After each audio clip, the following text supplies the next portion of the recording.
Pardon pour ces quelques minutes de retard.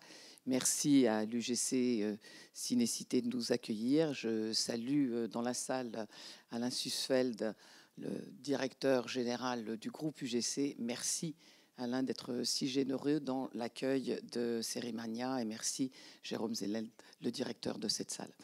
Alors, cette conférence, aujourd'hui, elle fait partie des 3 conférences que nous avons souhaité monter cette année dans le festival pour prendre un tout petit peu de recul sur ce que nous vous proposons d'habitude.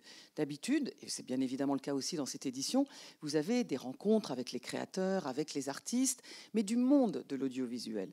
Là, ce qu'on a eu envie de faire, c'est de demander à des gens qui sont d'une autre spécialité, qui travaillent sur d'autres registres, mais qui aiment les séries, un peu de nous dire leur point de vue.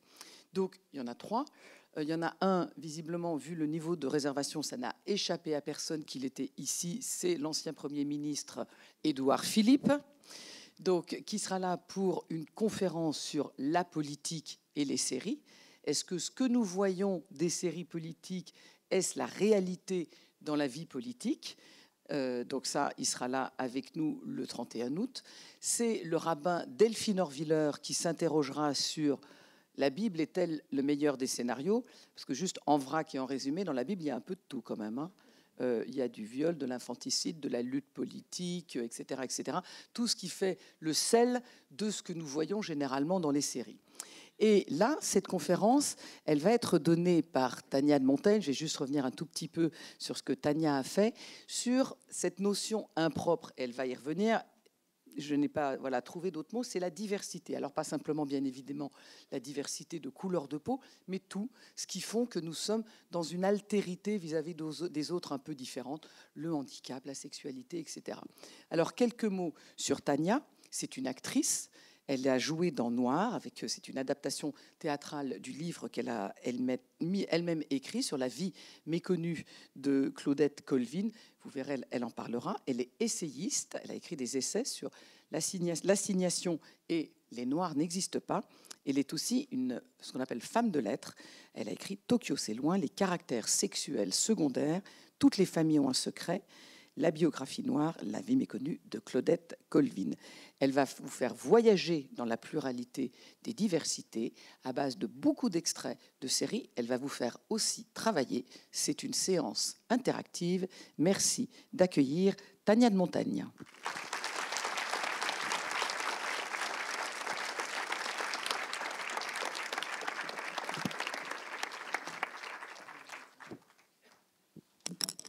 Bonjour. Ah ouais, ça marche. Alors, j'espère que vous allez bien, que vous êtes bien installés, que tout se passe bien pour vous pour l'instant. OK. Bon, c'est une bonne nouvelle parce que, effectivement, le mot... déjà, le sujet, en fait, la diversité est-elle soluble dans les séries françaises ? En fait, je pourrais dire, vous avez 4 heures et puis je reviens. Parce qu'il y a des choses qui s'entrechoquent là-dedans qui sont intéressantes. Il y a la diversité et il y a les séries. Et la question d'être soluble. Donc en fait, il y a l'idée de comment est-ce que le rapport, le lien qu'on a aux autres vient percuter nos imaginaires. Et pour réfléchir à cette question de l'imaginaire et de comment il est percuté, le plus simple, je vous propose ça. A priori, est-ce qu'il y a des gens pas gentils, atroces, dégueulasses dans la salle ? OK. Bon, c'est bien. Non, on va partir du principe que tout le monde est très sympa parce que pour réfléchir, et encore plus sur cette question-là, sur la question d'altérité, on est obligé de se voir tel qu'on est. Ça veut dire qu'on est obligé de supporter qu'on est traversé par des pensées qui relèvent parfois du sexisme, parfois du racisme, des pensées en tout cas qui nous mettent à distance de l'autre. Et en fait, on est traversé pour une raison très simple, c'est qu'on a une particularité, puisque nous sommes des êtres humains, c'est que notre langage est fait de hiérarchie, de structure, et qu'à chaque fois que nous disons quelque chose du monde, eh bien, en fait, on le place sur une échelle, consciemment ou inconsciemment. On passe notre vie à hiérarchiser. Donc la problématique de la diversité, c'est-à-dire d'être en lien avec l'autre, et puis après de le dire via nos imaginaires, c'est que ça vient toujours se coller à la question du mieux ou du moins bien. Est-ce que c'est mieux, c'est moins bien? Est-ce que c'est plus grave ce génocide-là que l'autre? Est-ce que je suis mieux, moins? Voilà, il y a toujours cette question-là. Et puis, elle vient se coller aussi à un autre principe on va réfléchir aussi là-dessus, qui est qu'on a collé la question du normal et la question du majoritaire. Donc souvent, quand on dit que quelqu'un est normal, ce qu'on veut dire, c'est pas qu'il représenterait une norme et que cette norme serait justement dans une échelle du bien. Ce qu'on veut dire, c'est que c'est majoritaire. Par exemple, il y a une majorité de gens qui ont 2 jambes. Mais ça suppose que quelqu'un qui n'en a qu'une n'est pas anormal. Il est juste minoritaire. Mais dans l'organisation que nous avons, il est placé du côté de la normale. Et pour se déprendre de ça, on est obligé de passer par un travail, c'est-à-dire de se voir faire. Et la difficulté, c'est de se voir faire, mais ne pas se juger. Parce que quand on se juge, en fait, il n'y a pas de travail. Quand on se juge, on se censure. Donc on dit, bah non, ça, c'est pas gentil. Donc souvent, en fait, y a des gens qui viennent nous dire que c'est pas gentil. C'est pas gentil de tuer des gens, c'est pas très sympa d'agresser d'autres gens, c'est pas très gentil. Mais on a bien vu que ça fait des millénaires qu'on dit qu'il y a des trucs pas gentils. On parlait de la Bible, puisqu'on parlait de Delphine Orviller. Je crois que dans la Bible, il est dit que c'est pas super gentil en fait de tuer les autres. Je crois que ça n'a eu aucune incidence sur le cours de la vie des êtres humains depuis. Je crois que nous avons traversé des guerres, que nous en traversons encore. Je crois que des gens ont été tués, brûlés, lynchés. Je crois que ça ne fonctionne pas de dire ça n'est pas gentil. Donc, ce que je propose, c'est qu'on admette qu'on est tous... moi, la première, je suis une grosse raciste, sexiste, je ne suis pas sympa, j'ai des pulsions vraiment immondes. C'est plutôt intéressant, ça. En fait, être parfait n'a aucun intérêt, je vous le dis. Donc, puisqu'on admet... On va prendre ce principe-là qu'on n'est pas parfait. Ce qui m'intéresserait, c'est de vous demander, vous, sans réfléchir, parce qu'en fait, pour penser, la meilleure chose d'abord, c'est de se voir pas penser. Donc, de lâcher tout ce qui vient si on ne réfléchit pas. Donc, par exemple, sur le mot diversité, ça m'intéresse que vous me disiez, mais la première chose qui vous vient, n'élaborez pas, n'essayez pas de vous faire passer pour quelqu'un de génial et tout. Nous savons que vous l'êtes. Donc la question n'est pas là, mais vraiment qu'on ait les premiers mots. Comme ça, moi, je vais noter un peu ce qui nous vient, et puis on va voir comment est-ce qu'on peut réfléchir à ça, en fait. Donc, qui veut commencer? Ouais. Bonjour. Bonjour. Le premier mot, en fait, qui me vient, c'est Netflix. Ok. Voilà. Intéressant. Diversité Netflix, ok.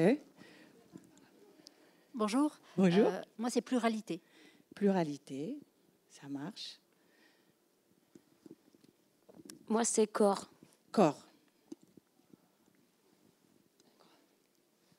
Moi, c'est américain. Américain. Ok. Bonjour. Oui. Différence. Différence. Ouais. Là, il y a une proposition ici. Attends, je viens. Moi, je dirais Afronews, parce que c'est mon média, mais sinon, c'est richesse. Okay, j'aime bien ce moment publicitaire. Ok. Donc, richesse. Bon, je mets Afronews en parallèle, parce que bon, comme on a eu Netflix, comme ça, on a au moins 2 marques. Peut-être on aura une 3e. Bonjour. Bonjour. Apparence. Apparence. Culturel et social. Culturel et social.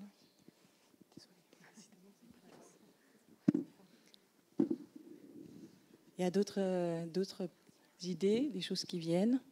Moi, je voudrais dire laïcité. Laïcité. Ah, okay. Bonjour. Genre. C'est dur quand même. Donc, bonjour. Et genre. Merci. Ouais. Bonjour. Alors moi, je suis là. Oh, je sais plus où ici, on est là. ici. Okay. Ouais. Ça y est. Moi, je veux dire ville et campagne.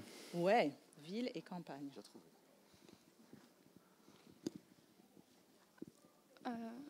Oui, bonjour. Interculturalité.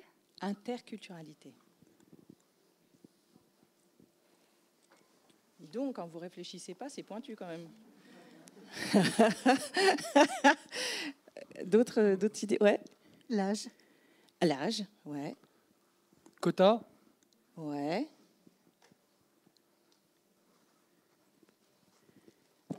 Quoi d'autre? Esthétique. Esthétique. Ouais, alors je vais le mettre avec Apparence.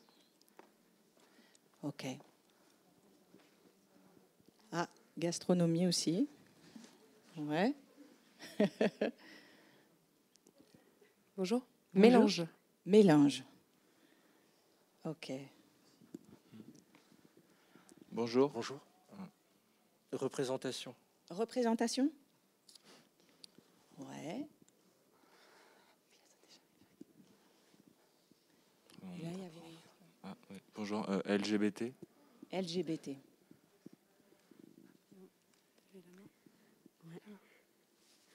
Ouais. Bonjour. Force. Force. OK. Richesse. Richesse. Utopie. Ouais.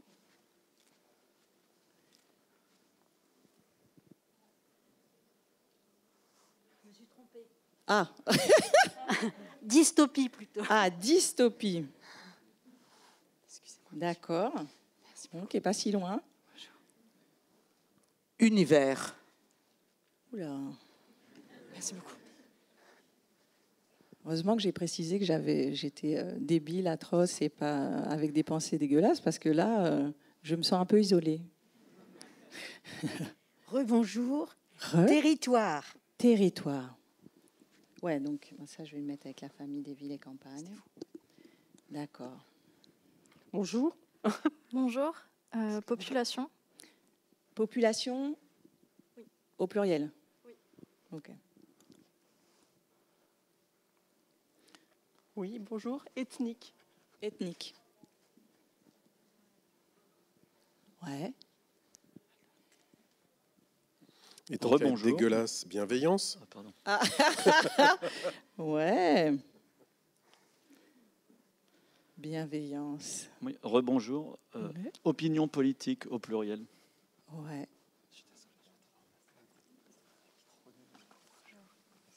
Exclusion. Exclusion. OK.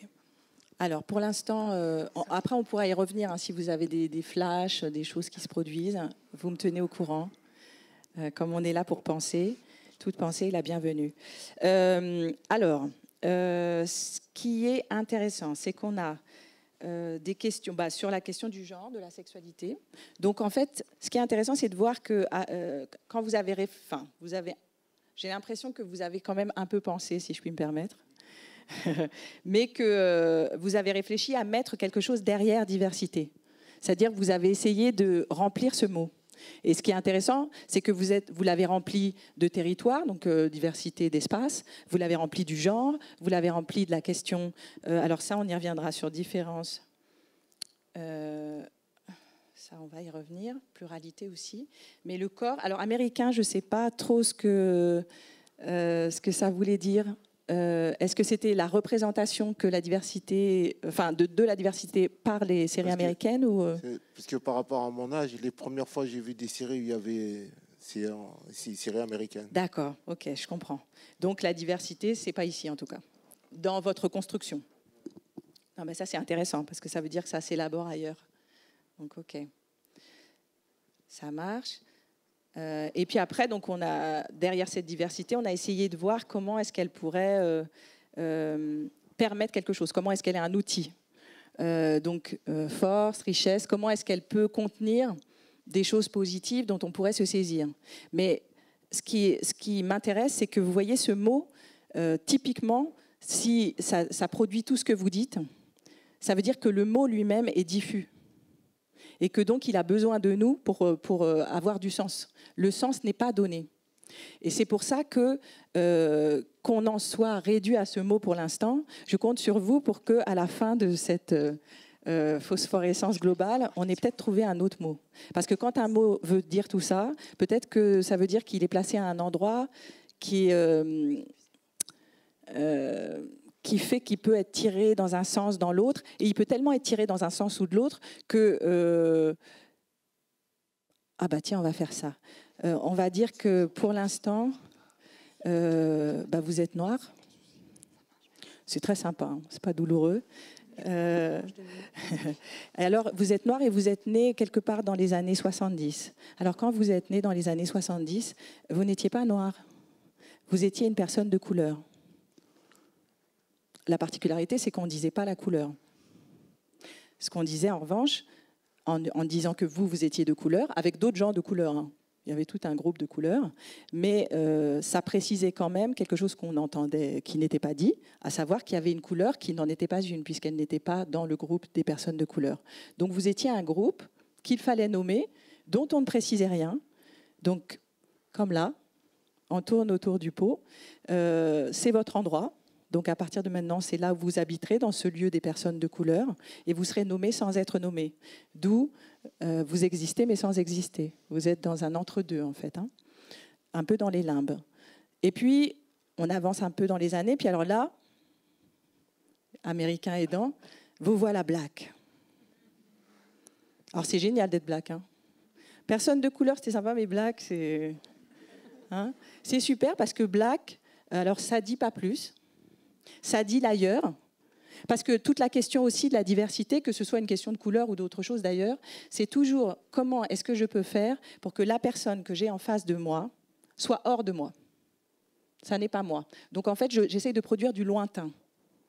Et donc quand je dis black, alors là je produis un lointain, c'est super. En plus, ça donne l'illusion. Donc plein de blacks trouvent que c'est super d'être black. Bah ouais, parce que les Américains, c'est sympa les Américains. En plus, à cette époque-là... les baskets, tout ça, il y a des équipes géniales, les Noirs sautent haut, tout ça. C'est super. Ils courent vite, c'est super. Donc vous voilà black. Et puis par ailleurs, alors ça c'est parce que vous êtes noir, mais si vous êtes un peu beige, vous voilà beurre. Hein. C'est pas mal d'être beurre aussi. C'est un peu... alors là aussi on est sur du flou artistique, hein, parce que beurre... bon, mais vous êtes beurre. Voilà. C'est sympa, il y a des blacks, il y a des beurs. Et puis il y a des blancs. BBB, les 3 B. Donc, on a nommé la couleur. Les blancs ont pris une couleur, ça y est. Mais quand même, blanc, c'est un mot du français, ça veut dire blanc. Black et beurre, on ne sait pas. Oui, mais en français, c'est pas du français. Donc, en fait, on vous met dans un ailleurs. C'est ça qui est intéressant. Et en français, black ne veut rien dire. En anglais, ça veut dire des choses. Mais en français, puisqu'on est en France, ça ne veut rien dire. C'est une couleur. Non. Là, moi, je suis vraiment sur le mot. Le mot tel qu'il est raconté me dit à moi que j'ai quelque chose à voir éventuellement avec les États-Unis ou avec un pays anglo-saxon. Voilà. Le mot serait de ce côté-là, mais dans ma langue... Dans mon pays, je n'ai pas de mots pour me définir. Je suis black. Moi, je suis blanche. Vous êtes blanche. Ça ne me gêne pas, on est toutes les deux en couleur. Absolument. Mais moi, je ne dis pas que ça me gêne. Ce qui m'intéresse, en fait, puisque je suis écrivaine, c'est de savoir comment les mots racontent un endroit d'imaginaire et puis surtout un endroit où je suis censée habiter. Donc moi, je suis censée habiter, et vous aussi, parce que je vous rappelle que vous êtes blanche, mais vous ne l'êtes plus parce que vous êtes noire, là. Ah, oui. Donc, non. Donc là, vous êtes black, hein, c'est comme ça. Hein. On ne peut pas changer. Donc, on avance en temps. Et puis, alors, on en a fini avec le basket, les blacks, le cool, le rap. Parce que là, un avion rentre dans une tour. Et à partir de ce moment, on crée un autre sac qui va s'appeler musulman. Donc du jour au lendemain, vous êtes devenu musulman. Personne ne sait quelle est votre religion, personne ne vous la demandera d'ailleurs. Mais soudain, il y a un mot qui est super, parce que là, ça dit les Noirs et les Arabes dans la foulée. Et puis, vous allez voir que quand vous allez aller dans des endroits où vous alliez déjà avant, hein, mais soudain, quelque chose s'est produit de la définition de ce que vous êtes. On est toujours dans quelque chose qui dit que vous êtes ailleurs, mais c'est un ailleurs qui est regardé un petit peu avec effroi et un petit peu avec... il y a des codes. Alors, on essaye de projeter sur vous ces codes. Ces codes, ça veut dire que peut-être que vous ne buvez pas d'alcool parce que vous n'aimez pas ça, mais soudain, tout le monde sait pourquoi vous n'en buvez pas. Alors, c'est pas mal parce que ça donne du sens. Tout ce que vous faites maintenant est relié à cette question-là. Et puis, on avance encore un petit peu en temps, et donc les Américains, qui ont une langue qui permet de produire vraiment du vocabulaire aussi. Donc, en ça, elle est intéressante. Eh bien, nous voilà avec de la diversité. Alors, au début, c'est de la diversité. Et puis, le champ se resserre jusqu'à devenir... Donc, vous devenez une personne de la diversité. Et puis, un jour, vous devenez issu de la diversité. Rebelote, c'est intéressant parce que issu de la diversité, ça suppose qu'il y a un pays qui est génial. Hein. C'est les divers et les diverses. Et dans ce pays, on parle de divers, hein, bien sûr, donc, qui est une langue vachement bien. Alors, de nouveau, en fait, c'est le même pays que quand vous étiez personne de couleur, parce qu'avec la diversité, alors là, on range un nombre de gens dont on suppose, pareil, qu'ils sont extérieurs, mais on leur a inventé un pays. Donc, c'est assez fabuleux parce que de ce pays, je peux extraire des gens de temps en temps. Et puis, surtout, vous allez voir qu'au fur et à mesure, vous allez pouvoir rentrer dans une pièce et on dira « Ah, voilà la diversité ». Donc, à vous seul, vous représentez la pluralité, en fait. Hein. Voilà. Et donc, ce mot a ramassé tellement les choses que tout ce que vous avez essayé de déplier jusque-là, c'est-à-dire qu'avant ça, quand on disait diversité, on était obligé de coller quelque chose. Donc, diversité culturelle, diversité territoriale, diversité de langue, diversité ethnique, diversité de langage. C'était diversité et il fallait dire quelque chose de cette diversité. Ou après ou avant. Biodiversité, par exemple. Alors, soudain, il n'y a plus besoin. On a fait l'économie. Et donc, dès qu'un mot produit ça, c'est-à-dire dès qu'il produit la possibilité pour nous de ne pas penser, il faut s'en méfier vraiment totalement. Parce que ça veut dire que, de nouveau, on a été expulsé de quelque chose qui participe du lien avec l'autre. Et la chose qui participe du lien avec l'autre, c'est nous. C'est pour ça que le problème ne peut pas être réglé comme ça. C'est pour ça qu'il est toujours remis sur l'établi. Ça marche pour le racisme, ça marche pour le sexisme. Hein. Quand Simone de Beauvoir dit « il suffira d'une crise », oui, il suffira d'une crise pour qu'on soit obligé de rebattre les cartes, parce qu'il y a quelque chose qui résiste en nous. Et donc, c'est cette résistance-là, en fait, qu'on teste et qu'on regarde quand on regarde les séries françaises. La diversité est-elle soluble dans les séries françaises? C'est aussi se dire qu'est-ce qu'une société veut dire du lien qu'elle a avec l'autre. Et donc, qu'est-ce qu'elle va choisir aussi comme autre? C'est quoi l'autre qui va générer le plus de matière pour moi, pour être un support, pour dire ce que je veux dire de la société dans laquelle je suis, soit qu'elle soit formidable, soit qu'elle ne le soit pas. Mais qu'est-ce que je vais aller chercher de cette question-là, du lien? Alors, ce que je vous propose, c'est que j'ai essayé de faire un petit itinéraire de ce qui est une traversée de l'altérité, qu'on éprouve tous.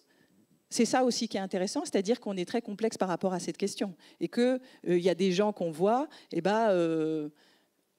notre premier réflexe, ça va être de les mettre très loin de nous, hors de nous. Et puis le trajet, justement, intéressant, c'est comment est-ce que l'autre, j'arrive à faire à la fois qu'il soit autre, hein, qu'on ne soit pas dans des phrases où on dit « non, mais moi, tu vois, je ne vois pas ta couleur, quoi. Pour moi, tu es un être humain, quoi. » Ou je ne vois pas ton handicap, ou je ne vois pas ton sexe. C'est intéressant qu'on ne puisse pas envisager l'autre dans une proximité sans lui enlever ce qui fait sa différence. C'est intéressant de voir que quand quelque chose est identifié par moi comme étant différent, soudain, je dois faire un travail pour que cette différence-là ne soit pas organisée soit en hiérarchisation, soit en effacement, et que je puisse supporter que l'autre n'est pas moi et que pourtant il est moi, en fait. C'est ça les deux bouts, en fait, qu'on essaye de tenir, ce qu'on fait tout le temps. Hein. On passe notre vie à être confronté à ça. Ces petits mouvements comme ça qu'on a, c'est pas forcément spectaculaire, mais ça raconte toujours à quel point l'autre, c'est énigmatique, c'est du travail, parce que c'est mystérieux, en fait, on n'en sait rien. Et que c'est vrai que c'est beaucoup plus facile d'avoir toute une grille de lecture et puis de dire, bon, toi, je te connais, tu fais du basket, tu bois du rhum et puis tu as des frères dealers, par exemple. Là, on dit, ah oui, d'accord, je vois. Tu ne serais pas un peu black? Bon. Donc, c'est ça le sujet qui va nous intéresser. Alors, pour faire ce voyage-là, c'est-à-dire pour essayer de naviguer dans tout ce qui nous anime quand il est question de l'autre, j'ai choisi des extraits de séries qui disent des stades, en fait, de notre trajet. Hein, donc, on va essayer de faire un voyage en nous-mêmes. Euh, Vous allez voir, ça va être sympa. Alors, le premier extrait, là, on est vraiment dans le stade très infantile. C'est tout petit hein, comme stade. C'est le tout premier. C'est un extrait de Bonne nuit les petits. Donc, après ça, normalement, on va se coucher. Hein. C'est ça le truc. On est dans les années 60. Je vous laisse regarder, puis on va voir toutes les choses que comporte cet extrait. Alors là, on est vraiment au tout premier temps de la question de la diversité. Ce qu'il faut que je précise aussi, c'est que dans le dictionnaire, diversité a 3 sens. Il y a la pluralité, donc qui avait été évoquée, hein, la variété. Il y a la différence et il y a la divergence. Et en fait, je trouve que ces 3 définitions sont intéressantes parce que vraiment, en fait, on est traversé par ces 3 choses, soit de façon consécutive, soit en même temps. Mais il y a quelque chose de ces 3 trajets qui sont extrêmement différents, qui viennent se percuter. Alors là, on est dans une diversité, en fait, qui est dans l'effacement. Hein. L'autre est un support. Alors, ce qui est pas mal, c'est que c'est un support très sympa. Hein. Très sympa. Bon, déjà, il y a ce papa qui joue continuellement de la guitare. Il fait que ça, en fait. Hein. Dès qu'il a 2 minutes, hein, il est en guitare. Et puis, il y a ce côté... donc, c'est parfaitement paternaliste. Hein, donc, c'est une vision de la diversité qui est descendante. L'autre est un support. Il est là pour dire à quel point, quand je me regarde, je me désole, mais quand je me compare, je me console. Hein. Il permet de valider quelque chose d'une société qui n'est pas celle de Cornichon, mais Cornichon n'est pas un problème, ça n'est pas un ennemi, ça n'est pas, c'est quelqu'un qui est gentil. D'ailleurs, il est tellement gentil qu'il s'appelle Cornichon. Et puis ses parents aussi sont très sympas parce que ça ne les dérange pas du tout qu'on appelle leur enfant Cornichon. Ils sont même un peu d'accord parce que la maman, elle est là, quand même. Il est vraiment dans la lune, ce Cornichon. Donc, ce qui est intéressant aussi, c'est que donc il y a une perception qui est totalement descendante, qui est très infantile. Donc, la diversité, c'est des grands enfants, un petit peu dans la lune, et surtout, en fait, c'est des gens qui ne sont pas nommés. On a juste le nom de Cornichon, mais après, on n'en sait pas plus, et c'est suffisant. Bon, on n'a pas besoin d'en savoir plus. On sait juste qu'ils ont cette petite roulotte, qu'ils circulent dans la France. Puis c'est tout, quoi. Hein. Et on ne va pas plus loin. L'autre n'est pas du tout un sujet. Il n'est pas encore un sujet. Et la diversité, elle est dans une idée de différence, parce que cette différence est risible et qu'elle assoit quelque chose de ce que nous, on connaît. Alors, là, l'épisode, il date de 1964. C'est pas mal parce qu'on n'est pas si longtemps après la guerre d'Algérie. Il y a quelque chose à réinvestir du fait qu'il faut se rassurer aussi hein, d'une société qui est un peu questionnée quand même de l'extérieur depuis un certain temps. Et en fait, on est sur la validation aussi d'un paysage, d'une ambiance. Il y a l'ours brun. C'est intéressant qu'il appelle le marchand de sable patron. Donc il y a quand même aussi la hiérarchie, elle est partout. Et c'est ça qui tient la société, c'est ça qui est intéressant, c'est ça qui est rassurant. Chacun est à sa place, personne ne conteste cette place, et c'est pour ça que les choses peuvent aller où elles doivent aller, et c'est pour ça qu'après on peut se coucher tranquillement, et puis rêver de guitare, et puis voilà, quoi. On est bien. Donc ça c'est le premier temps, c'est la diversité comme réassurance de la norme. Maintenant, vous avez un peu grandi, on n'est plus les tout petits, on est adolescent, on passe dans les années 90, donc on est 30 ans plus tard. Et là, alors c'est une autre vision de... C'est une série pour adolescents, donc c'est intéressant aussi de voir ce qu'on raconte aux ados. Petit extrait du Miel et les abeilles. Je vois que vous avez bien ri. Donc, l'acteur que je précise qui joue Giant Coucou, c'est un acteur qui vient du porno.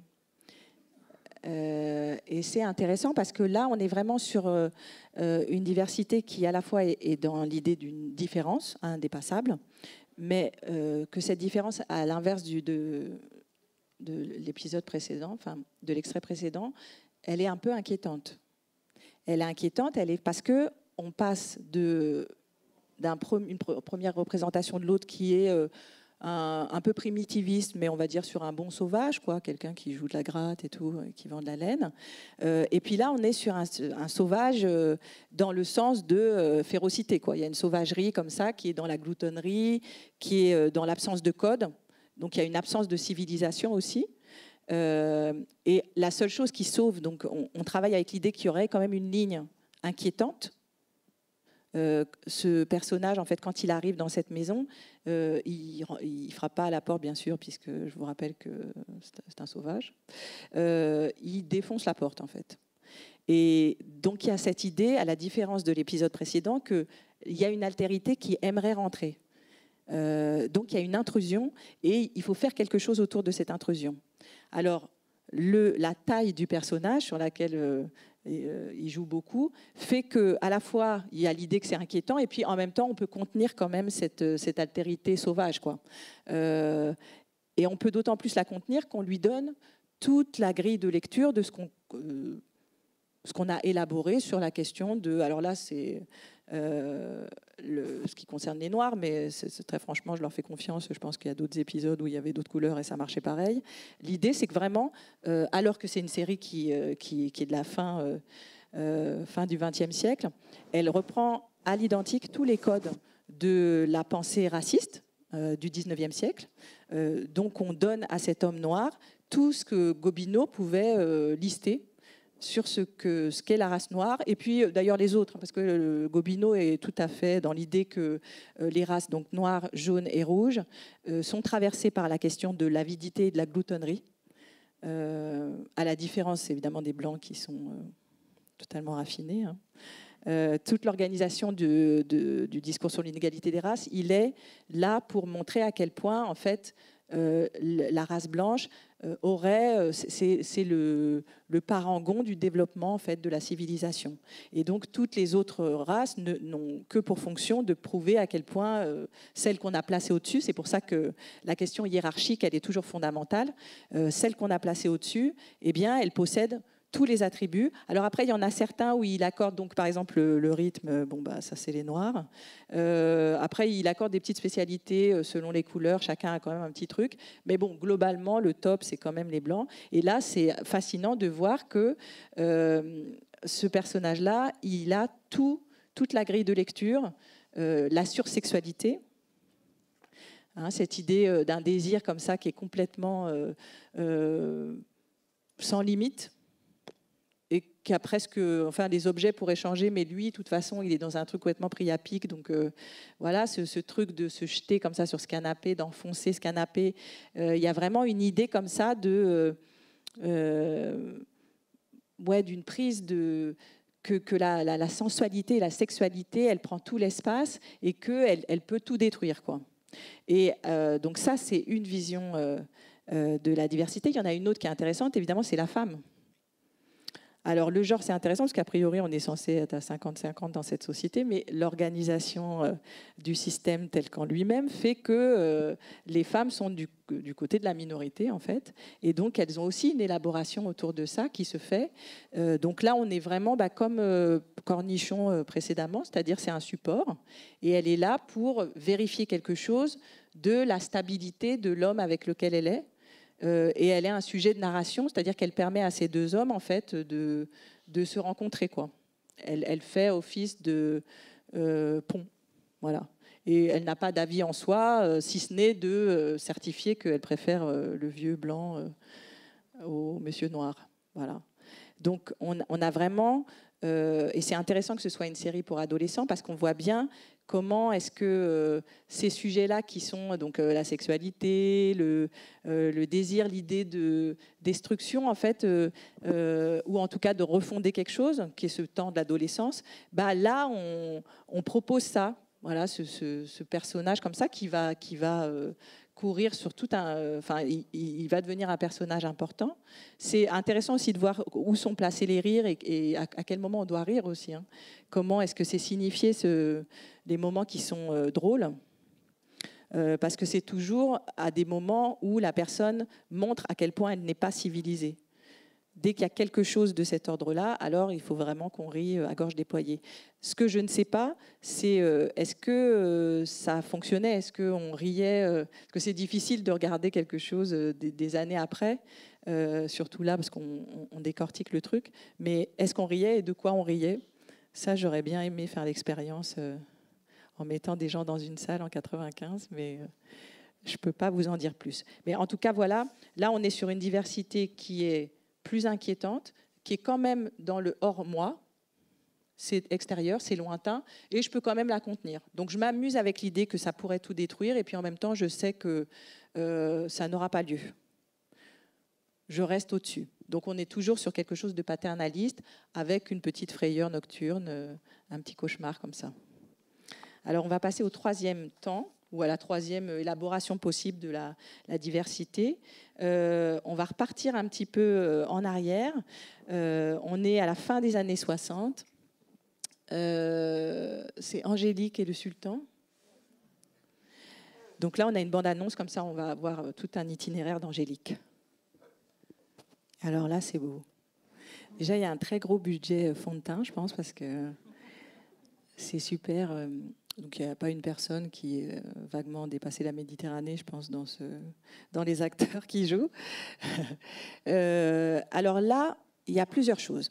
Comme sur l'épisode précédent, en fait, il y a deux narrations en parallèle, puisqu'il y a ce qui concerne la relation entre les hommes, et puis il y a toujours notre personnage féminin, en fait. Donc c'est deux trajectoires. Alors, sur ce qui concerne la relation entre les hommes, là, la diversité est devenue clairement divergence. Et donc, il y a quelque chose de l'idée qu'il va falloir combattre, voire tuer l'altérité, puisque cette altérité, elle est dangereuse, et puis que surtout, cette altérité, elle fait quelque chose qui est la menace ultime pour tous les nationalistes, où que ce soit dans le monde. Il y a toujours l'idée qu'un étranger, il vous prend votre femme ou votre argent, ou les deux. Et là, c'est exactement ça dont il est question.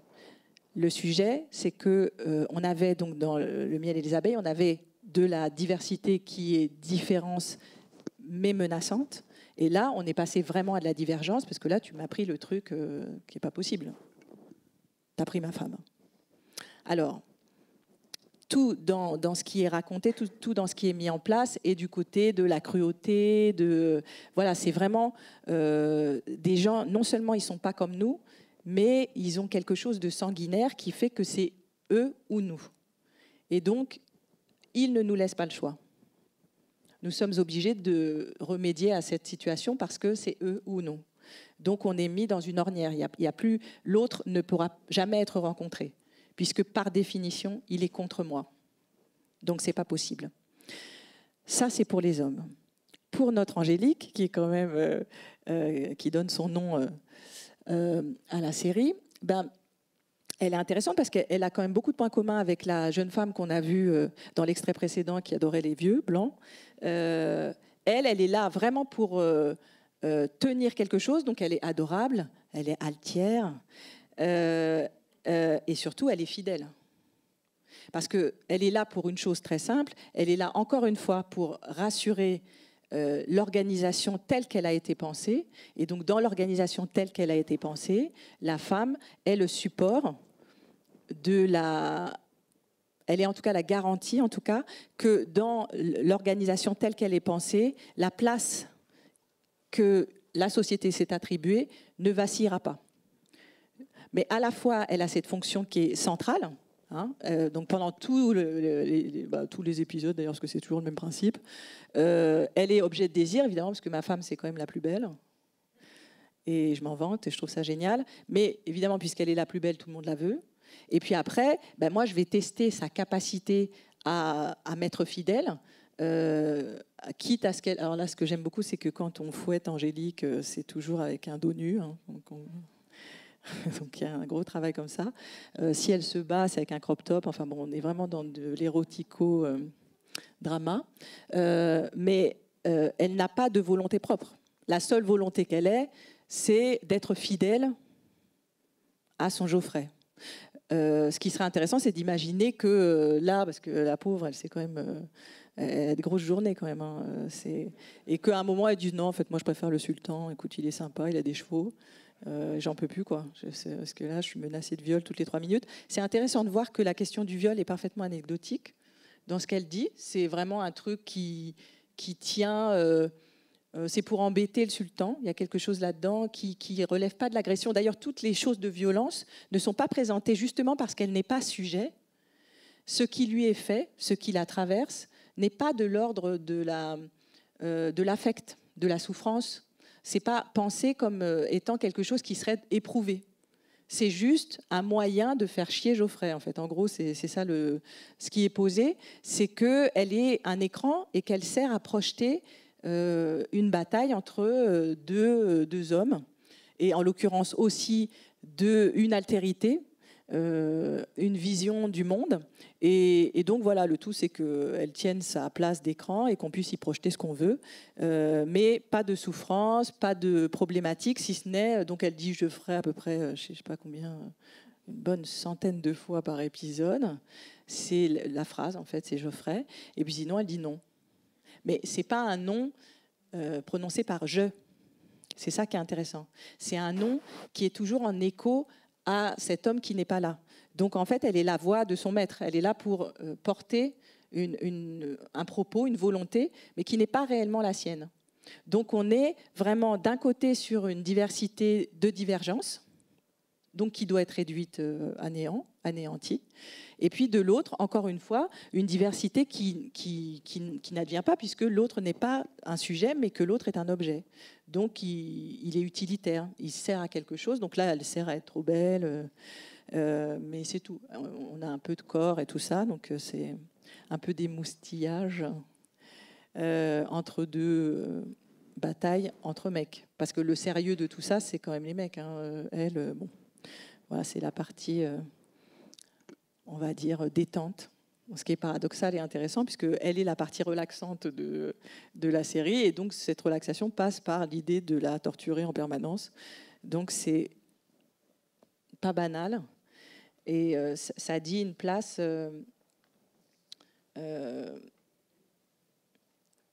oui, dans une ambiguïté et dans une incapacité encore d'aller plus loin qu'un autre lointain. Un autre ailleurs, un autre hors moi. Alors on va maintenant repartir et on va passer à un autre temps, c'est-à-dire ça c'est les premiers temps, c'est un peu nos pulsions, quoi. Hein. C'est ce qui nous travaille, c'est ce qui bouillonne en nous, qu'on le sache ou pas, c'est un peu notre inconscient qui est là-dedans, voilà, qui fourmille. Vous voulez intervenir par rapport à ça ou je continue puis vous dites un truc après? Oui. Attends, on va prendre un micro parce que comme ça, tout le monde vous entend. Pardon. En fait, par rapport à la présentation de la bande-annonce, moi, ce qui m'a interpellée, c'est le fait qu'on dise le fanatisme d'un peuple, en fait. Et je me dis, c'est déjà distillé, quoi. Donc, je ne sais pas ce que vous en pensez, mais... Ah oui, tout à fait. Bah, c'est pour ça que je vous disais, là, on est vraiment dans la droite ligne de ce qui est présenté avant. C'est pour ça que c'est intéressant de regarder aussi bien comment la série est organisée. C'est des genres différents, cette sitcom et ça qui est plutôt du drame, mais quand même, l'idée, c'est de poser quelque chose qui est du côté d'une sauvagerie et comment est-ce qu'elle se manifeste et comment est-ce que... ces gens-là font des trucs que nous ne ferions jamais, parce que nous sommes civilisés, ils ne le sont pas. Donc effectivement, dire le fanatisme de tout un peuple, là on se dit, ah bah ouais d'accord, donc ils sont nombreux sur le spot. Et ce qui est intéressant, c'est que c'est le fanatisme de tout un peuple réuni en fait dans... tout le monde est déchaîné sur Angélique, quoi. Donc elle représente aussi, c'est pour ça qu'elle est vraiment un écran, parce qu'elle pourrait représenter la France, elle pourrait représenter... elle a une fonction vraiment symbolique. Voilà. Mais elle, en tant que personne, tout le monde s'en contrefout, je crois. Hein. Donc, c'est assez fascinant parce qu'on va faire beaucoup d'épisodes sur cette question et elle sera toujours sur le même mode. Voilà. Elle est à la fois du côté du réconfort et puis du côté de la vérification que l'autre est vraiment une menace. Voilà. Et donc, on va batailler. Puis à la fin, je récupère mon Angélique et Dieu merci, on a gagné, quoi. Et ça n'a pas été évident. Et en plus, personne ne se préoccupe jamais, enfin, à part le monsieur là, qui lui dit qu'elle a été trop sympa quand elle s'est fait fouetter, qui la remercie. Mais sinon, vraiment, on ne fait pas du tout de retour sur tout ce qui a pu lui arriver pendant 1h30.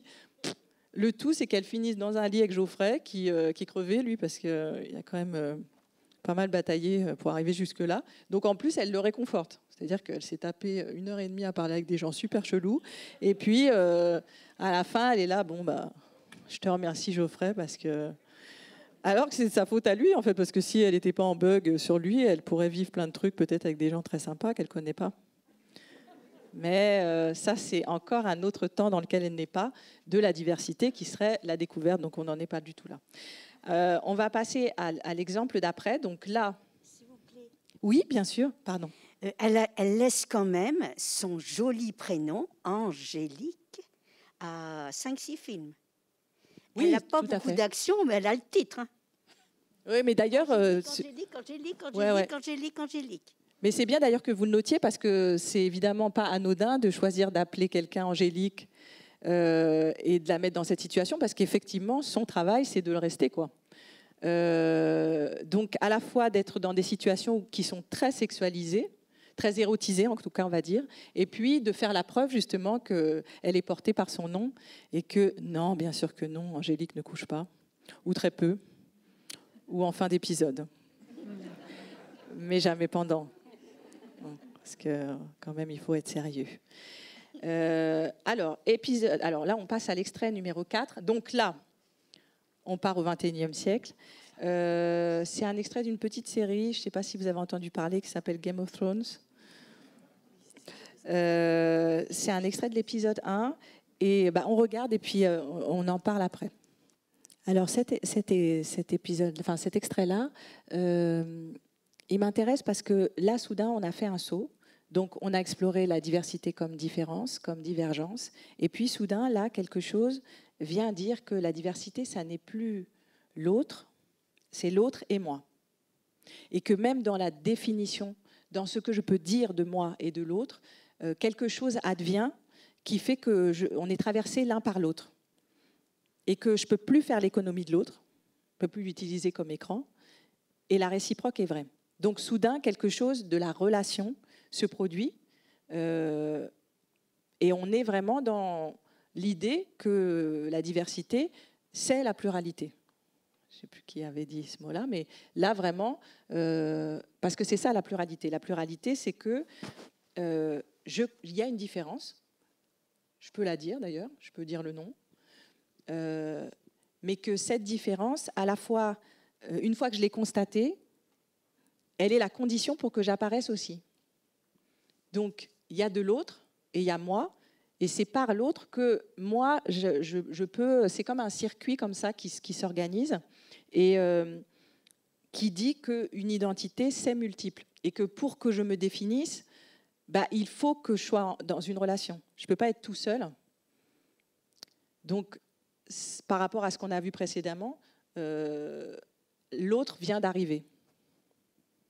Il n'y a plus une solitude du moi. Là, il y a deux personnes. Et donc, en fait, il y a un dépassement qui se fait justement alors avec deux personnes qui, l'une et l'autre en plus, parce que je parlais de hiérarchie tout à l'heure.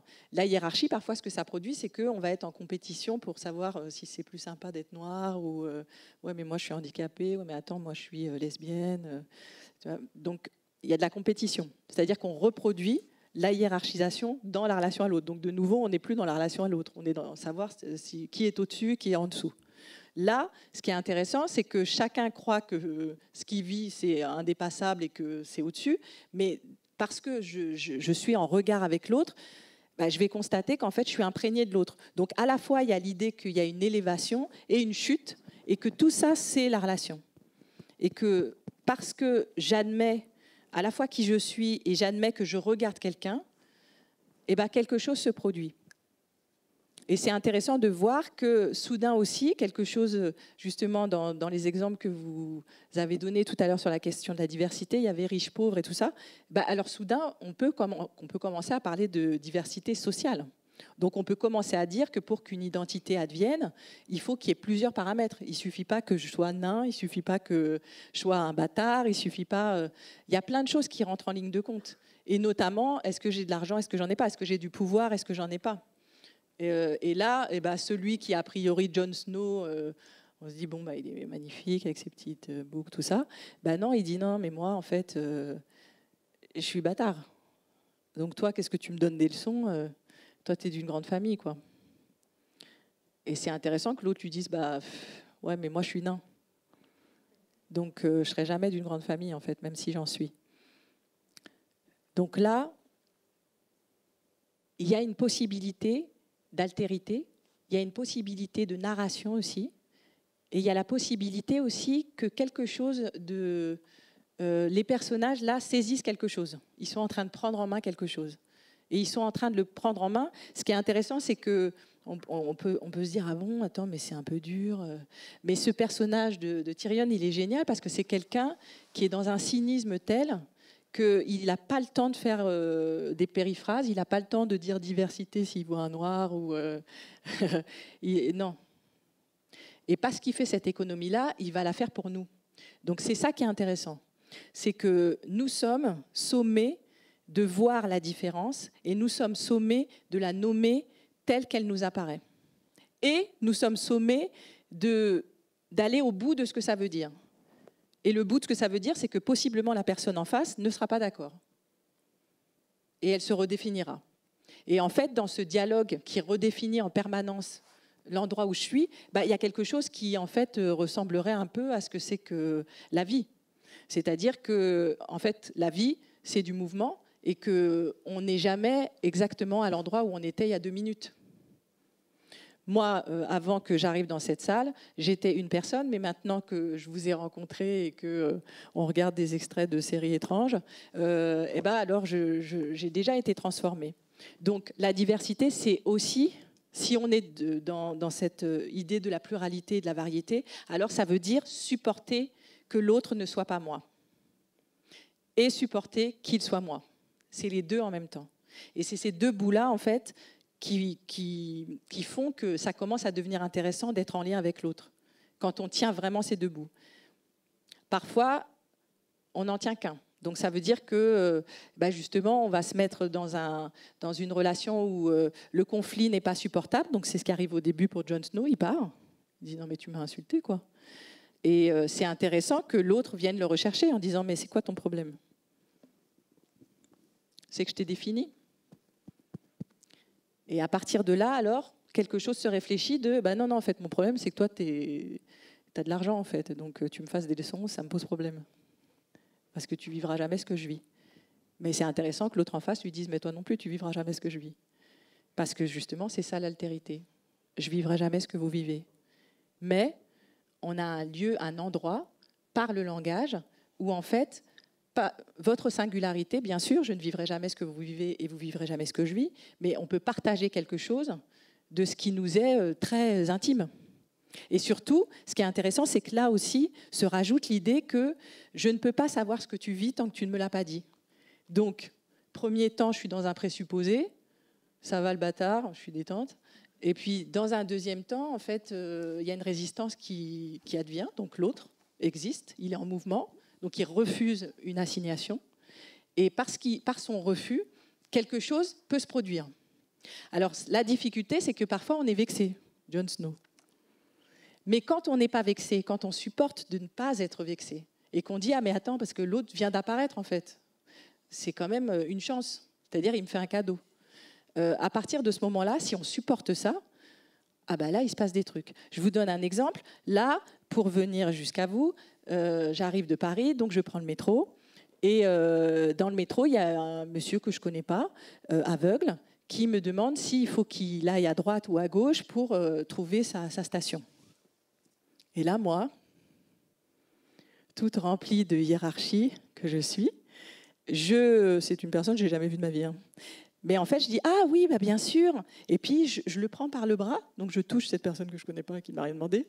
Et je l'amène à un endroit et il ne m'a pas demandé. Hein. Et je suis contente de moi en plus. Hein, je me trouve au top. Hein. Je suis là, je suis sympa, quoi. Voilà. Bon, alors sauf qu'il me dit non, mais c'est à droite ou à gauche. Et là, je peux faire soit mon Jon Snow, disant bon bah tu te démerdes, t'es aveugle, tu fais chier, ou alors je peux entendre ce que dit ce monsieur et en fait il dit non mais excuse-moi, je ne suis pas un nourrisson. C'est pas parce que je vois pas que je ne suis pas une personne adulte en fait. Donc c'est à droite ou c'est à gauche. Et en fait, en faisant ça, il fait ce qui se produit là pour moi, c'est-à-dire que soudain je me dis mais ouais mais toi t'es complètement dans ton délire là. Et donc je me souviens qu'il y a un autre en face et que il aurait été voyant, je ne l'aurais pas touché. C'est sûr. Je ne touche pas les gens qui me demandent leur chemin. Je ne suis pas là, ouais. Ou alors, bon, peut-être en fin de confinement, quand je suis vraiment au bout du rouleau, mais sinon, ça n'arrive pas. Donc là, vraiment, se joue quelque chose de, justement, une diversité qui, dans un premier temps, n'existe pas. Donc c'est un objet pour moi, voilà, qui me permet de me trouver super. Et puis soudain, en fait, cet objet dit non, en fait, moi, je suis un sujet, tu vois. Donc ce qui va se passer, c'est que tu me dis c'est à droite, à gauche. Et puis je ne suis pas là pour te narcissiser. Je ne suis pas là pour que tu te trouves génial et que tu puisses raconter j'ai aidé un aveugle, c'était extra. Donc c'est ça qui s'est produit là. Et en fait, si vous réfléchissez, vous trouverez plein de moments où en fait, c'est ça qui se produit. C'est-à-dire une traversée de toutes ces notions de diversité. Et à un moment, justement parce que l'autre vous fait le cadeau de vous dire qu'il existe, alors là, on réouvre un champ des possibles. On réouvre un champ de la relation. Donc, je vais pouvoir être vraiment en mouvement. C'est-à-dire, je me souviendrai, parce qu'il m'a dit ça, je me souviendrai. La prochaine fois, en fait, j'aurai ce truc-là en tête. Et ça veut dire que ça enrichit la façon dont je vais pouvoir être à l'autre. Et la façon dont, la prochaine fois que je croiserai quelqu'un qui ne voit pas, je croirai que je me dirai plus qu'il a 3 mois et que je dois le transporter d'un point à l'autre, quoi. Donc, 5e temps de notre petit voyage. Alors c'est une série aussi qui a 2 ans, qui s'appelle Les Sauvages. Et dans l'extrait qu'on va voir, donc c'est Roch Dizem qui joue le rôle de Ider Chaouch, qui est président de la France, qui fait face à un jeune homme qui a tenté de l'assassiner. Et il a envie de comprendre, donc il vient le voir en prison. Alors là, ce qui diffère de ce qu'on a vu jusque-là, c'est que jusque-là, on a vu plutôt des séries qui proposaient soit c'était du domaine du conte, soit c'était du domaine de l'heroic fantasy. Enfin, on était dans plutôt des fables ou en tout cas voilà, un imaginaire qui est délimité comme n'étant pas le réel. Et puis là, on arrive sur le réel et on a 2... comme dans Game of Thrones, en fait, on va avoir 2 trajectoires qui viennent se percuter. Donc la question du social, elle est prégnante. Hein. Et il y a quelque chose qui est vraiment intéressant dans ce que dit le personnage. Il dit, je ne suis pas un exemple, je suis une anomalie. Mais à nous, spectateurs, il nous dit aussi, en fait, je ne suis pas tous. Personne n'est tous. Ce que vous êtes en train de regarder, c'est l'histoire d'un personnage singulier avec sa trajectoire singulière. Et c'est tellement singulier que vous voyez, en fait, si on met 2 personnes dont on dit qu'elles sont arabes alors qu'elles sont françaises, elles sont singulières. Et en fait, les récits ne peuvent vous proposer que ça, des singularités, une trajectoire. La question d'une histoire, c'est une histoire d'un personnage. Et en fait, il est en train aussi de nous dire ça à nous. Ne croyez pas que quand vous me regardez, vous voyez tous les Arabes. Ne croyez pas que quand vous regardez cet homme qui a tenté de me tuer, vous regardez tous les Arabes. Regardez cette histoire pour ce qu'elle est. Il y a 2 trajets qui se percutent. Et je vais même me dessaisir de ce que vous pourriez magnifier de moi. Et ça, c'est intéressant parce que quand il fait ça, il dit aussi... il nous interdit de faire en miroir ce qu'on faisait dans l'autre sens. C'est-à-dire, ni je serais le sauvage féroce qui endosserait toutes les peurs que vous avez, ni je serais la personne merveilleuse et formidable et géniale qui endosserait toutes les choses qui vous narcissiseraient. Je ne suis pas un objet. Il dit, par mon histoire, je raconte une histoire. Et en plus, le fait qu'il prenne la peine de dire à ce garçon, je suis comme tout le monde en fait. Moi, j'ai cru que je représentais tout le monde. J'ai cru ça. j'ai cru que un pouvait représenter tous, ce qui est le principe du racisme. J'ai cru que j'étais en masse. Et en fait, je me suis rendu compte que je suis un homme, en fait. Voilà. Je vais essayer de faire ce que je peux et j'ai échoué, là, puisque tu te retrouves en prison et que tu as voulu me tuer, moi, comme symbole. Ça veut dire que je me suis érigée comme un symbole et ça veut dire qu'on s'est trompés tous les deux. Et là, ce qui est intéressant, c'est qu'il redescend dans une humanité. Et c'est ça aussi la diversité. La diversité, c'est quand on accorde à l'autre le fait qu'il ne sera que rien de ce qu'il fait, ni je pourrais le prévoir, ça restera opaque, ni je pourrais faire des demandes en disant vas-y, produis-moi des feux d'artifice, soit comme si, saute sur un pied, fais des trucs géniaux. Rien de tout ça. La diversité, quand on est sur la question de la pluralité, quand on en vient à ce temps-là de la définition, c'est supporter qu'en fait le personnage est libre. Et en fait, donc, c'est supporter la liberté, donc l'égalité. Et c'est ça, en fait, qu'il est en train de faire. C'est-à-dire qu'il se met au même niveau que ce jeune garçon. Il dit, mais en fait, toi et moi, on est deux citoyennetés. Bon, alors moi, je suis allée dans une trajectoire qui a fait que je me suis prise pour tout. Et puis, bah, toi, tu es allée dans une trajectoire où tu t'es pris pour rien. Et bah, peut-être qu'en fait, dans l'entre-deux, c'est là que nous pouvons advenir. Dans une altérité qui, voilà, ni merveilleuse, ni nulle. C'est pas 0, c'est pas 100, c'est un truc entre les deux. Et en plus, c'est un truc dont je ne peux pas dire ce qu'il est. Ça va s'inventer. Donc quand il dit je vais te revoir, ben voilà, on va inventer ensemble. Parce que par toi, peut-être, je vais comprendre quelque chose quelque chose qui ne relève pas d'un agenda. Par toi, je vais advenir comme étant banal. Voilà. Et la diversité, le trajet vers la pluralité, c'est aussi de supporter que l'autre, il est d'une banalité affligeante. Mais si on supporte ça, ça veut dire qu'on supporte aussi que soi-même, on est très moyen, en fait. Hein. C'est pour ça que c'est difficile. Parce que quand vous entendez, souvent, il y a des...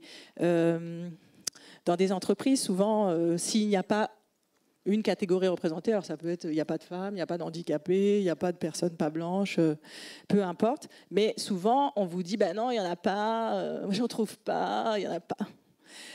Ou ils ne sont pas bons. Alors c'est intéressant cette réponse du pas bon parce que en fait souvent quand les gens vous disent ça, vous regardez un peu le panel que vous avez en face et vous voyez des gens qui sont super moyens en fait. Donc parce qu'ils sont comme tout le monde en fait, des gens géniaux. Bon il y en a 0,04%. Sinon nous on est assez banal. On travaille sur le côté moyen en fait, ce qui est pas mal parce que du coup on peut monter, descendre. Enfin bon, voilà, on est sur un truc assez médian. Mais on veut toujours se voir quand on est dans un groupe comme étant formidable. Donc la personne qu'on va prendre qui ne serait pas identifiée comme étant dans le groupe, elle doit pouvoir vérifier à quel point on est formidable.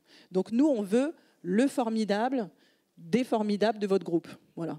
Et si il n'y en a pas, c'est qu'il n'y a pas de gens formidables chez vous, en fait. C'est ça la conclusion.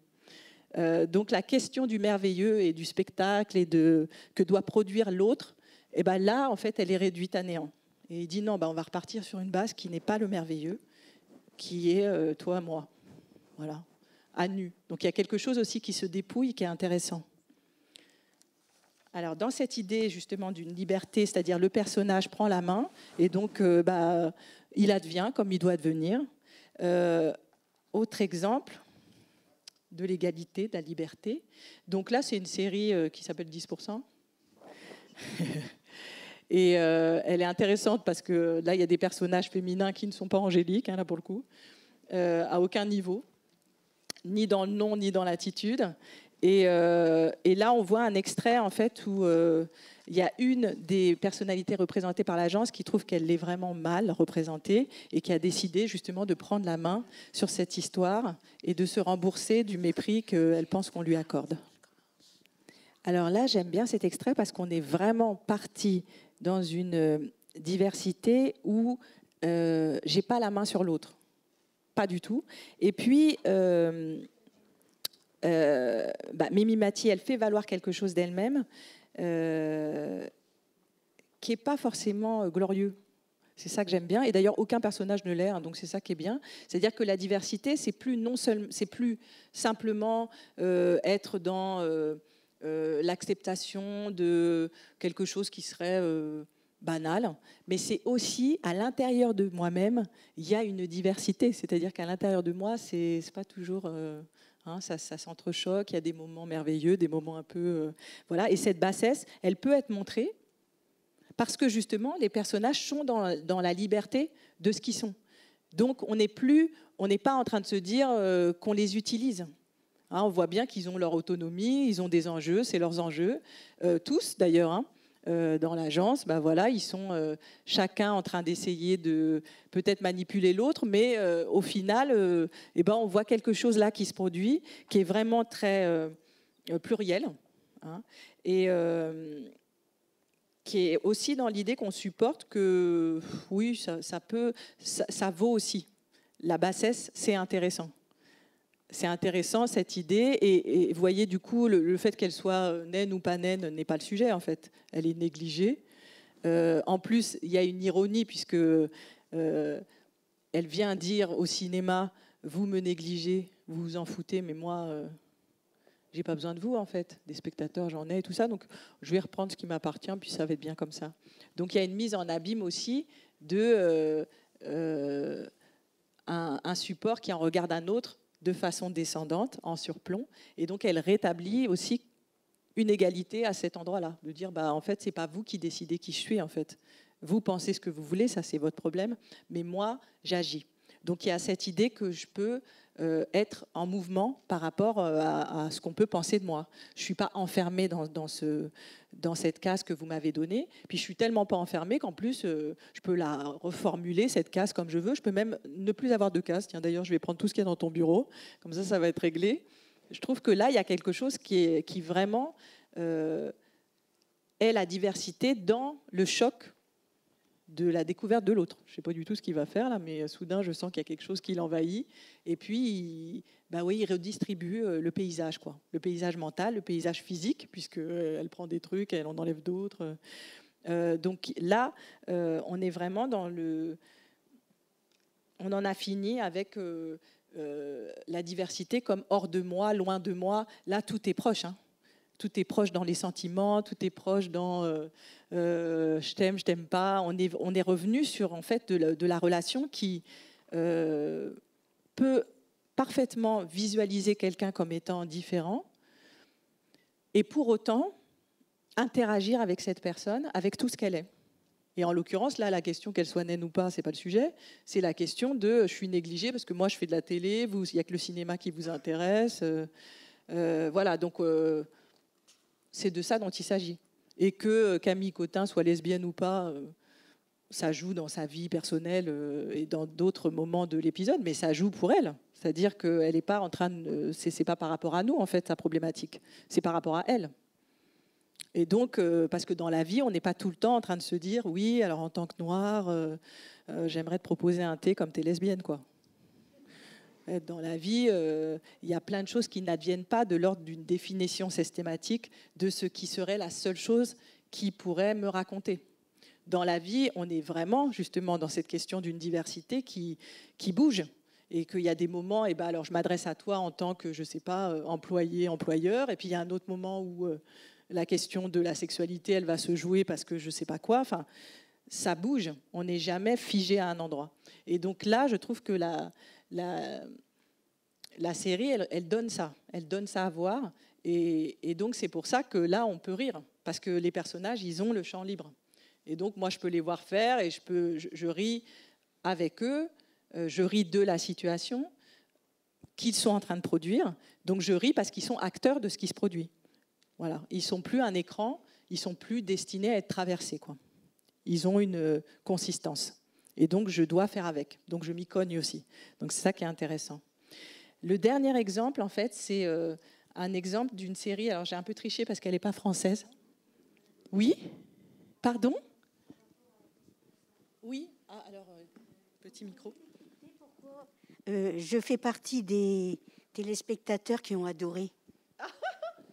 Vous voulez que je dise pourquoi vous avez adoré ? Ça m'a complètement réveillée, cette série. Ben non, mais c'est vous qui allez me dire, parce que j'adore que vous me donniez le pouvoir de savoir ce qu'il y a dans votre tête. Mais Je l'ai trouvé terriblement humain, terriblement contemporain. Et j'avais l'impression que j'avais rencontré des gens comme ça, quoique je ne fasse pas partie de ce milieu. Mais il ne m'était pas inconnu, il m'était, comme vous dites, loin, proche, ben, il m'était proche, sans fréquenter ce milieu. Alors, si vous pouvez décrypter. Oui, alors je vais essayer.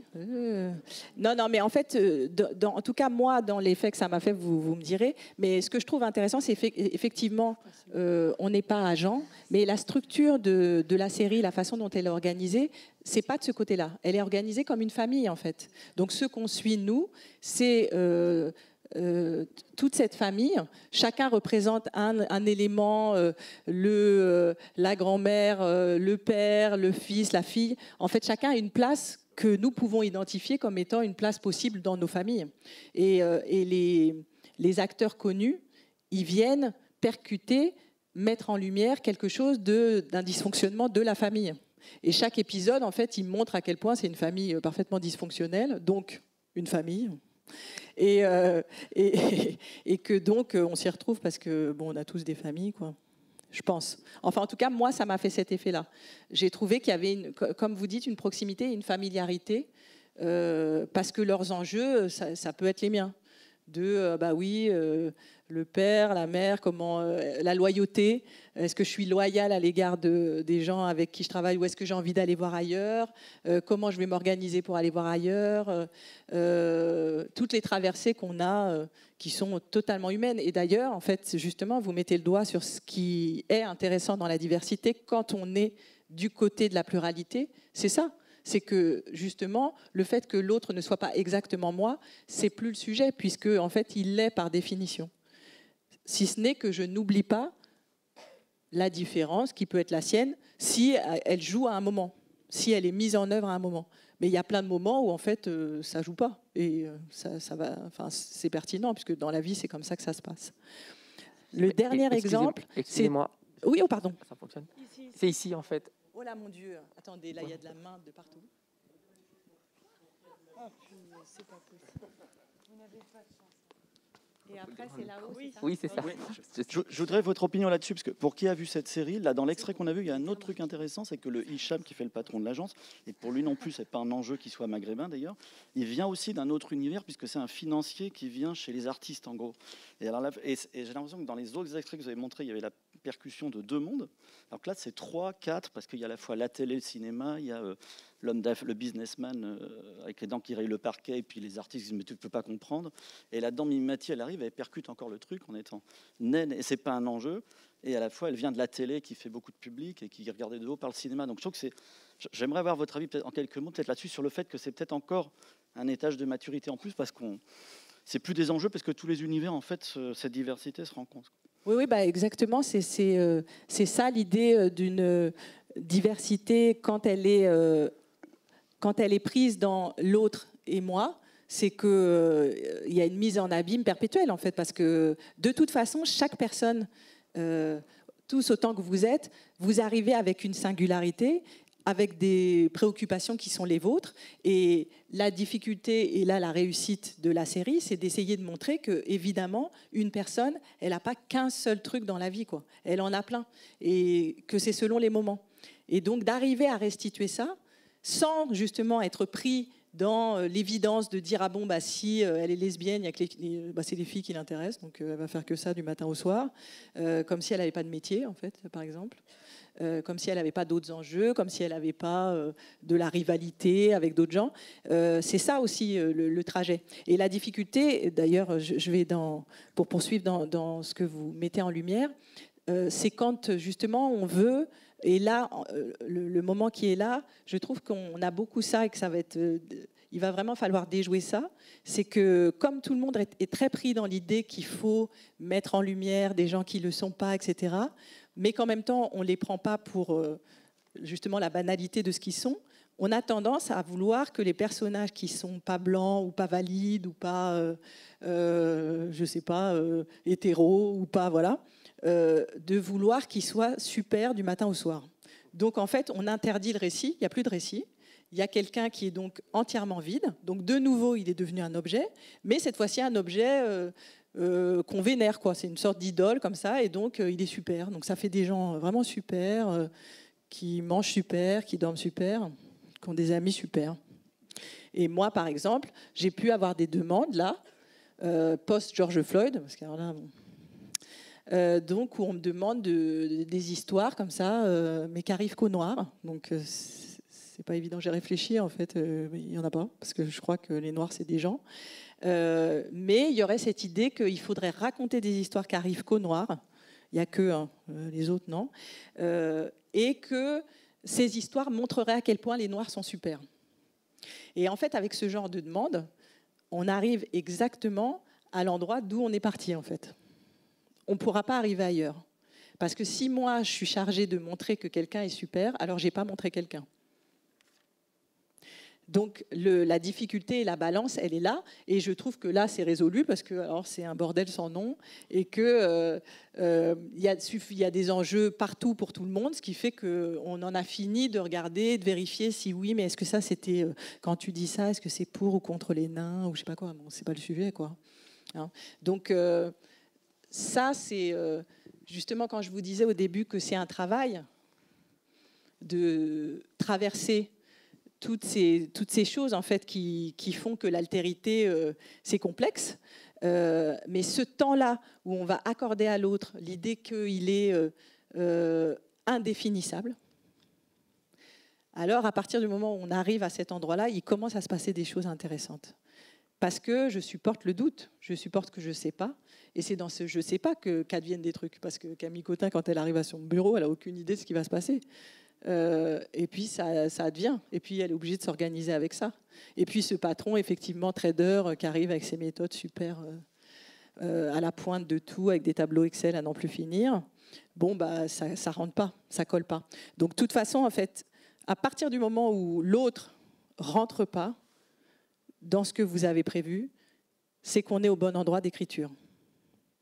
Parce que c'est impossible. Je peux pas savoir ce que vous allez dire. Je peux pas. Et prendre ce risque-là, bah, je crois que c'est prendre le risque de vivre. Donc c'est plutôt pas mal, quoi. Dans le dernier exemple, en fait, il regroupe tout ce dont on a parlé. Ah pardon, il y avait d'autres. Ok. Je vous raconterai le dernier exemple peut-être plus tard. Vous parlez de Camille Cottin, dont le personnage est homosexuel dans 10%, justement. Et vous avez dit énormément de choses intéressantes sur la façon dont on existait pour les autres, et notamment à travers les mots, et dont on était aussi envoyé dans un univers. Et petit clin d'œil à la dame qui tout à l'heure disait si on dit qu'on est black, alors c'est forcément une couleur. Et en fait, il y a de nombreux noirs qui se distancient par rapport à ça, tout comme chez les homos. Il y a aussi de nombreuses personnes qui maintenant disent je ne me considère pas comme gay, en fait, parce qu'il faut remonter aux origines de ça. La langue française n'ayant pas réussi à se distancier du mot homosexuel, qui n'a rien d'un gros mot, parce qu'il y avait une charge médicale terrible à une époque où culturellement la France le plaçait dans le livre des maladies mentales, avec tout son cortège de clichés pathologiques, etc. Alors du coup, on a emprunté à la langue anglo-saxonne, on a dit en fait ils sont gays, et c'est devenu une image très flamboyante, en fait. Et donc, être gay, forcément, on est représenté comme quelqu'un qui sort souvent en boîte, qui s'habille avec des sequins, qui adore rire très fort avec ses amis, qui sont tous gays, hein, on n'est pas... voilà. Et on traîne avec des filles qui ont leur meilleur ami gay et qui le trimballent partout comme le dernier sac à main à la mode. Et voilà. Et en fait, après, ça donne en tête à des gens des images du style « Ah bon, il est homo, Frédéric de la comptabilité, parce qu'en fait il a une moto, en fait, et il porte un blouson en cuir, donc il n'a pas l'air ou oui, mais en fait oui, et c'est peut-être quelqu'un qui ne se reconnaît pas dans l'image gay qui culturellement traîne derrière lui toute une espèce de culture, mais qui est véridique et qui aujourd'hui devient la culture queer, mais ça ne fait pas place tout doucement à des gens qui sont moins flash par leurs vêtements, qui sont plus discrets, qui ont de la barbe, qui fréquentent pas le salon de coiffure à la mode de Paris, etc. Et qui détestent les boîtes de nuit, et qui sont plutôt peut-être même solitaires, et qui font des puzzles chez eux le dimanche, etc. Et qui traînent avec leur famille hétéro, qui sont en bon terme avec leur famille. Et donc, c'est pour ça que c'est très important, et vous le disiez, de se distancier, justement, et idem pour les personnes noires avec qui on commet l'erreur parfois de dire toi, en tant que black, et eux nous reprennent en disant en fait, je ne suis pas black, je suis noire, déjà, c'est pas un gros mot. Et puis, j'ai le droit de vivre des histoires singulières. Et comme l'écrivait Jennifer, je ne sais plus comment, de Binge Audio, qui a fait paraître Pop Culture et Féminisme, elle disait que pendant très longtemps à la télévision, les rôles pour les noirs, c'était ou le dealer de drogue, ou c'était pour les femmes une femme très sexy, très féminine, avec, par exemple votre tour de taille, qui avait les dents, qui raye le parquet, parce que justement les noirs reviennent de loin et ils doivent s'imposer dans une entreprise, dans un monde qui... donc c'est ou la personne qui a vraiment réussi, ou bien alors ce sont des gens qui sont filmés à Saint-Denis, par exemple, pour une série Canal+, et qui en fait deal de la drogue. Voilà, c'était simplement ce que je voulais partager. Ouais. De toute façon, c'est toujours cette question du tout ou rien. Vous avez raison. C'est celle qu'on a essayé, qu'on a traversée aussi. Hein. C'est de vouloir que l'autre soit le support de soit ma croyance, soit ce que j'ai envie de valoriser de moi. Et sur la question gay, donc tu danses en short en cuir dans des boîtes. C'était intéressant le travail qu'a fait Six Feet Under. C'était intéressant de choisir un personnage qui est ultra conservateur, qui est un républicain, qui n'est pas du tout à base de paillettes et je ne sais pas quoi, et qui, lui, est vraiment dans la lignée de l'entreprise de pompes funèbres et qui n'a aucun problème avec cette morbidité. C'était vraiment, justement, c'est de cet ordre-là. C'est pour ça que la série, elle peut faire advenir quelque chose qui éloigne de ce que j'ai comme nécessité de récit pour l'autre, voilà, et qui lui permet d'ouvrir le champ de ce qu'il a envie de faire. Et vous avez fait une superbe transition sans le savoir, parce que mon dernier exemple, c'est vraiment une série qui pour moi regroupe tout ça, c'est-à-dire qui s'affranchit de tout un tas de choses. Alors là, vous allez voir, c'est le début et le générique, et je trouve que, vraiment, ça raconte ça, quoi. Donc la série s'appelle Special. Et je vous laisse découvrir le personnage qui est aussi le créateur de la série. Alors, je ne sais pas si vous vous souvenez de tout le voyage qu'on a fait, mais là, pour moi, c'est l'aboutissement d'un trajet qui fait que ce type-là, il a dit... Il est passé par toutes les étapes par lesquelles on est passé jusque-là. Hein. Donc, la hiérarchisation, est-ce que je suis mieux, moins bien, le rejet de la personne qui était en face de lui. Voilà, il nous fait voyager dans tout ce qu'on peut avoir de primaire dans la relation à l'autre. Et puis, il s'en saisit. Et là, on est vraiment obligé de voir que c'est quelqu'un. Hein. Mais ce qui est intéressant, c'est qu'on est obligé de le voir dans ce qu'il a de problématiques, dans toutes les problématiques qu'il a, donc la sexualité et comment il va, où est-ce qu'il va aller trouver des mecs, et puis de se dire attends, mais est-ce que je suis mieux, moins bien que les autres handicapés C'est génial, quoi. C'est-à-dire que là, il y a quelque chose d'une liberté totale, il y a quelque chose d'une égalité aussi totale. On est obligé d'être au niveau de ce garçon. On n'est pas au-dessus, on n'est pas en dessous, on est à côté de lui, on est en face de lui. Donc on est vraiment au même endroit. Et il produit dans son écriture, parce que là c'est le début de la série, mais après tout est sur le même ton, hein, parce que il va essayer de profiter de son accident pour faire croire qu'en fait sa maladie c'est lié à l'accident. Donc il est atroce. Et c'est ça qui est génial, parce que on comprend très bien ça. On comprend très bien la manipulation, la jalousie, c'est des sentiments qui nous traversent tous. Qu'on ait sa maladie ou qu'on l'ait pas, ça n'est pas le sujet. Après, sa maladie, ça rajoute des choses parce que c'est sa singularité, mais c'est pareil, il nous interdit de le regarder en ayant la tête penchée, en disant oh, « c'est pas facile hein. ». C'est impossible. On est tout le temps obligé, il nous tient la tête, quoi. On ne peut pas la mettre sur le côté. Et ça, je trouve que c'est ça, vraiment... Quand on se fait tout notre petit trajet, l'altérité vraiment quand elle advient, la diversité vraiment quand elle advient, et c'est ça. C'est que la personne qu'on a en face de soi, on ne peut pas faire ça. On est obligé de la regarder droit dans les yeux. Et parce qu'on la regarde droit dans les yeux, on se regarde aussi.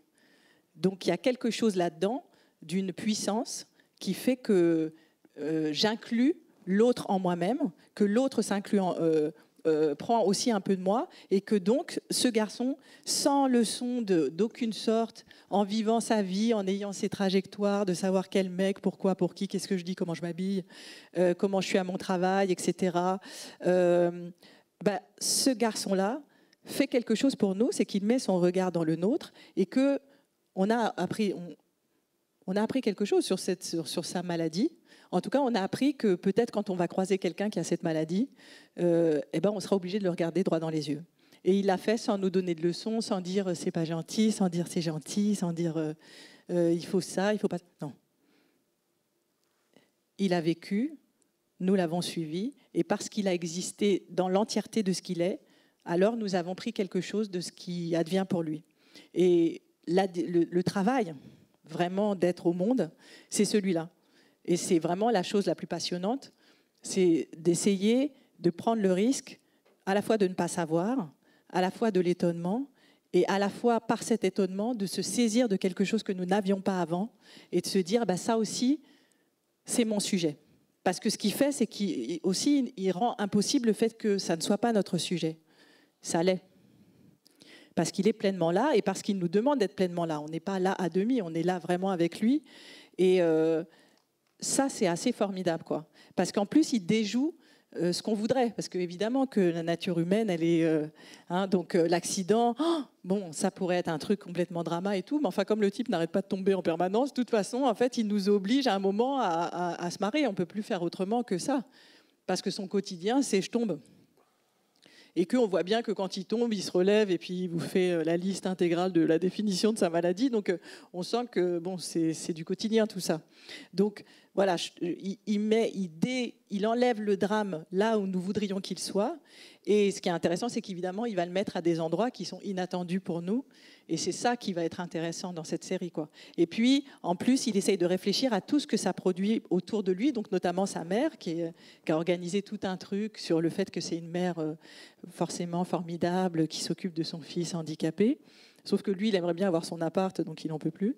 Et donc, il y a aussi tout un tas de stratégies pour essayer de se décoller de cette mère. Et ça, pour le coup, qu'on soit handicapé ou pas, se décoller de sa mère, c'est un peu le sujet d'une vie. Donc, en ça, vraiment, cette série, elle est à un endroit de regard qui est vraiment passionnant pour soi et pour l'autre. Voilà. Alors maintenant, je ne sais même pas quelle heure il est, mais je crois qu'on peut faire des questions, des réponses. Oh, mon Dieu. Donc, là, je laisse les maîtres du temps. Non, juste c'est une remarque parce que je n'avais pas revu le premier épisode depuis que j'ai vu le dernier. Et ce qui est marrant, c'est qu'au début, il dit je cherche une famille en fait quelque part. Et à la fin, sans spoiler rien du tout, il a une famille qui est plurielle en fait, avec que des gens qui, comme lui, cumulent quelque part il y en a un qui est autiste et gay, il y en a une autre qui est noire et non qui est je crois qu'elle est indienne et qui est grosse. Enfin voilà. Et c'est drôle parce que finalement, c'est pas aussi le sujet de ce qu'on est en train de dire là. Est-ce qu'il ne faut pas cumuler les pluriels pour aussi que ça soit soluble, en fait? Alors, c'est intéressant parce qu'à la fois, il y a l'idée qu'effectivement, plus on met, par exemple, les sauvages, si vous mettez 2 arabes, on a fini déjà de croire qu'un arabe, ça fait qu'un seul truc. Ça, c'est vrai. Mais à la fois, il y a aussi l'idée que il faut voir ce qu'on cumule quand on cumule. Parce qu'il y a certaines séries où on sent bien que le challenge, c'est d'aller chercher toutes les couleurs du nuancier possible et inimaginable pour qu'on ait tout. Mais comme c'est pas investi, ça fait un catalogue en fait, donc on dirait l'Arche de Noé, puis en fait on se dit tiens, mais oui, mais pourquoi vous n'avez pas aussi une personne qui a qu'un bras mais qui serait plutôt couleur rouille, et puis pourquoi et du coup c'est infini puisqu'on n'est pas là pour raconter une singularité. Donc la difficulté, c'est quand même justement, c'est intéressant qu'il faut qu'il y ait plein de gens très différents, parce que là, on voit bien à quel point il y a plein de gens très différents dans la vie, mais il faut leur donner quelque chose à faire, quoi. Parce que s'ils sont vides, naturellement, ils vont se remplir de ce qu'on a tendance à faire au plus vite quand on est face à une altérité, c'est-à-dire qu'ils vont redevenir des objets. Donc c'est ça la difficulté. Et là, ce qui est intéressant avec lui, c'est que non, là, il rencontre vraiment des sujets, parce que cette personne qui travaille avec lui, elle aussi, elle est complètement barrée, quoi. Elle est dans un truc qui est vraiment, qui est génial, quoi. Ouais. Ah bon, c'est la fin. En tout cas, je vous remercie d'être venus. C'était super. Voilà.